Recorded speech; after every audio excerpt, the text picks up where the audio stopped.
निकाय और पंचायत चुनाव और बीजेपी की नई सियासी रणनीति, जेनजी नहीं युवा और नई पीढ़ी पर जोर। स्थानीय चेहरों को मौका, युवाओं को आगे लाने की तैयारी और साथ ही कार्यकर्ताओं को आचार संहिता की सख्त हिदायत।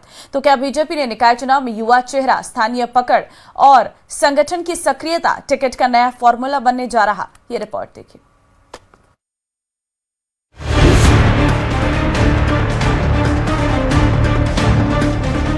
जेनजी नहीं युवा पर जोर, निकाय चुनाव युवा चेहरों पर दाव, नई पीढ़ी बीजेपी की नई रणनीति।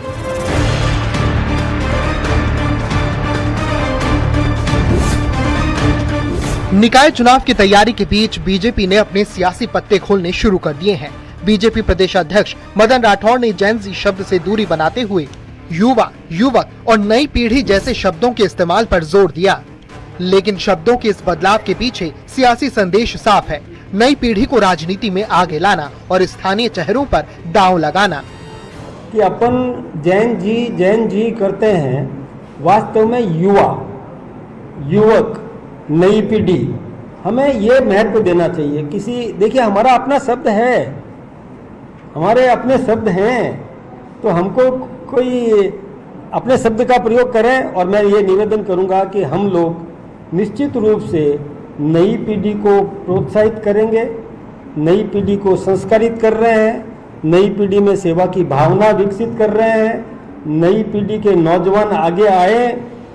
राठौड़ ने कहा कि पार्टी निकाय चुनाव में स्थानीय व्यक्ति को अवसर देने का पूरा प्रयास करेगी, यानी वार्ड की जमीन पर पकड़, जनता के बीच स्वीकार्यता, संगठन में सक्रियता और स्थानीय समस्याओं की समझ, इन सबका टिकट के समीकरण में अहम रोल होगा। और इसी के साथ युवा दावेदारों की उम्मीदें भी बढ़ गई हैं।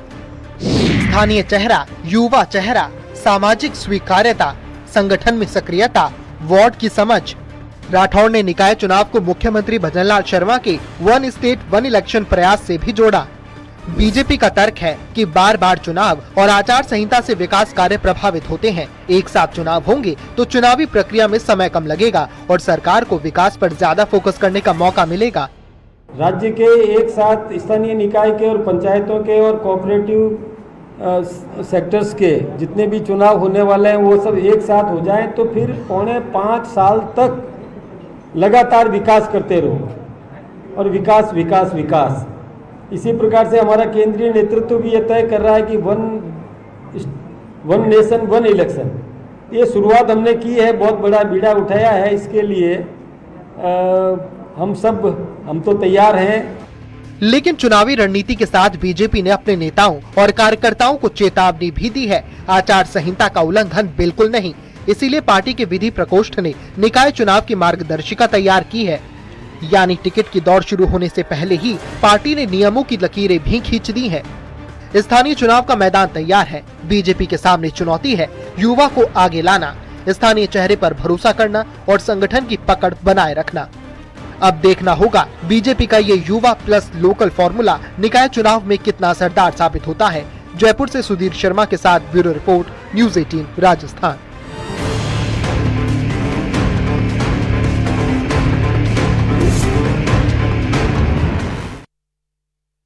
आगे बढ़ते हैं। कृषि मंत्री Kirodilal Meena swine flu positive पाए गए हैं। किरोड़ीलाल मीणा की रिपोर्ट स्वाइन फ्लू पॉजिटिव आई है। कृषि मंत्री किरोड़ीलाल मीणा की तबीयत बिगड़ी है, उन्हें अस्पताल में भर्ती कराया गया है। एसएमएस अस्पताल में इस वक्त भर्ती हैं। पिछले कुछ दिनों से किरोड़ीलाल मीणा की तबीयत खराब चल रही थी और ऐसे में swine flu positive Kirodilal Meena आए हैं और जिसके बाद उन्हें एसएमएस अस्पताल में भर्ती करवाया गया है। तो फिलहाल आपको बता दें कि किरोड़ीलाल मीणा की तबीयत खराब है, अस्पताल में उन्हें भर्ती करवाया गया है।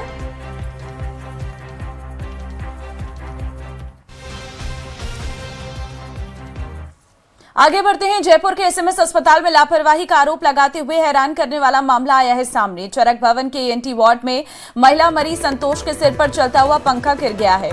हादसे में महिला के सिर पर गंभीर चोट आई है और 12 से अधिक टांके लगाए गए हैं। बताया जा रहा है कि घायल होने के करीब आधे घंटे बाद महिला को ट्रॉमा अस्पताल पहुंचाया गया। घटना का वीडियो सोशल मीडिया पर वायरल हो रहा। अस्पताल में मरीजों की सुरक्षा को लेकर सवाल उठ रहे हैं। फिलहाल मामले में अस्पताल प्रशासन की ओर से क्या कार्रवाई की गई है, इसे लेकर जानकारी का इंतजार है। तो देखिए ईएनटी में इलाज के लिए आई हुई थी महिला और महिला के ऊपर पंखा गिर गया, जिससे महिला के सिर पर आप देखिए टांके लगाए गए हैं। ये एक बहुत बड़ी लापरवाही की तस्वीर जो है वो सामने आई है। जिस अस्पताल में मरीज इलाज की दरकार लेकर आता है, उसी अस्पताल में आकर महिला के साथ यहाँ पर इतनी बड़ी अनहोनी हो गई है कि महिला के सिर पर 12 टांके लगाए गए हैं। ईएनटी वार्ड में एक चलता पंखा महिला के ऊपर गिर गया।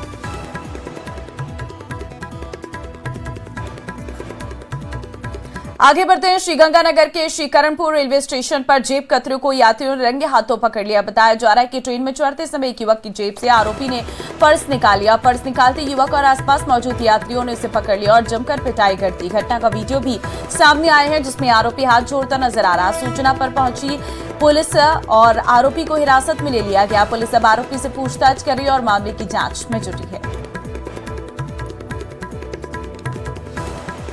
तो जेब कतरे की पिटाई हाथ जोड़ता नजर आया है। यात्रियों ने जेब कतरे की पिटाई यहां पर कर दी है।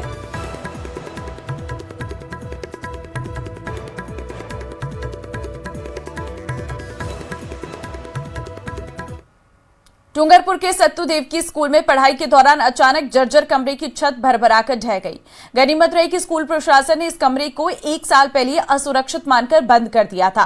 लेकिन सवाल यही है कि आखिर कब तक जमींदोज होती इन छतों के साए में नौनिहालों का भविष्य टंगा रहेगा। देखिए रिपोर्ट।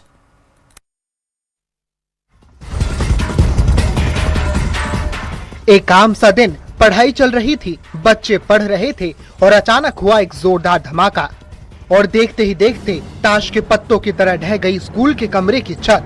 डूंगरपुर के सत्तू देवकी अपर प्राइमरी स्कूल में उस वक्त चीख पुकार मच गई, जब भरभरा कर गिरती छत ने 120 मासूमों की सांसें अटका दी। खौफ के साए में बच्चे और शिक्षक बदहवास होकर कमरों से बाहर की तरफ दौड़े। कंक्रीट के मलबे और उठते गुबार के बीच राहत की बात ये रही कि हादसे में किसी की जान नहीं गई।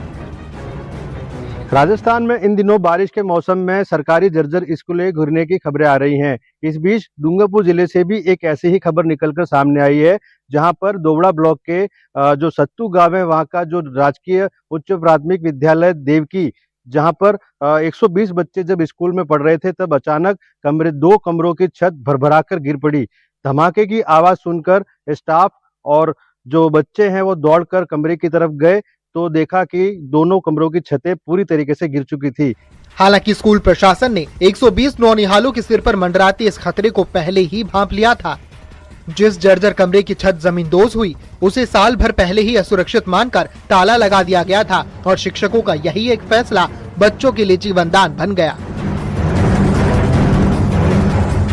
वो मैं पढ़ रहा था, लेकिन हमको धड़ाम से आवाज आई, हम बाहर देखने की तो वो बालवाड़ी गिर गई। बच्चे बाहर पढ़ रहे थे, कमरे में कोई नहीं था। हमारे बच्चे सब बाहर थे, इसलिए ठीक हुआ, नहीं कि सब मर जाते। ऐसा हुआ है यहाँ पे।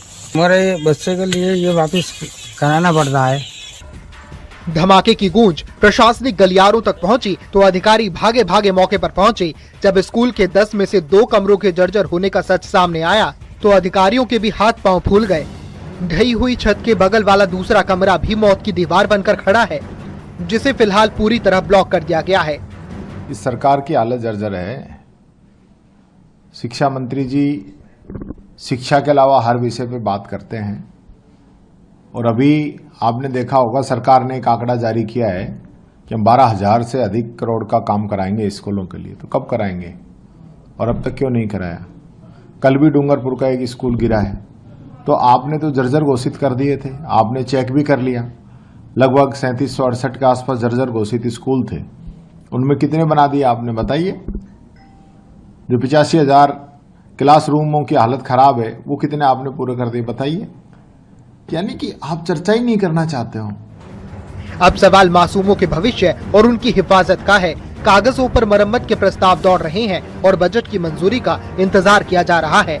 डूंगरपुर से जयेश पवार के साथ ब्यूरो रिपोर्ट, न्यूज़ 18 राजस्थान।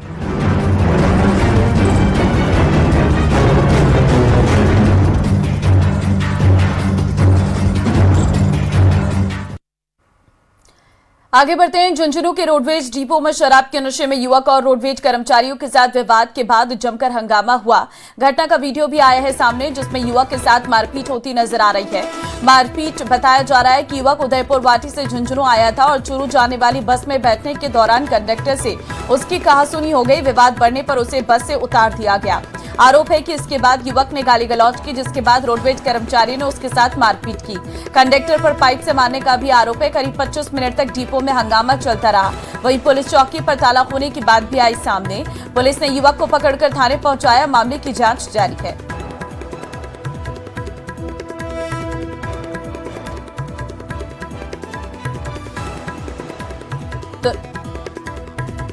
शराबी युवक और रोडवेज कर्मचारियों में विवाद का ये पूरा मामला आपको बता रहे हैं। गाली गलौज के बाद युवक से मारपीट का आरोप यहां पर लगा है।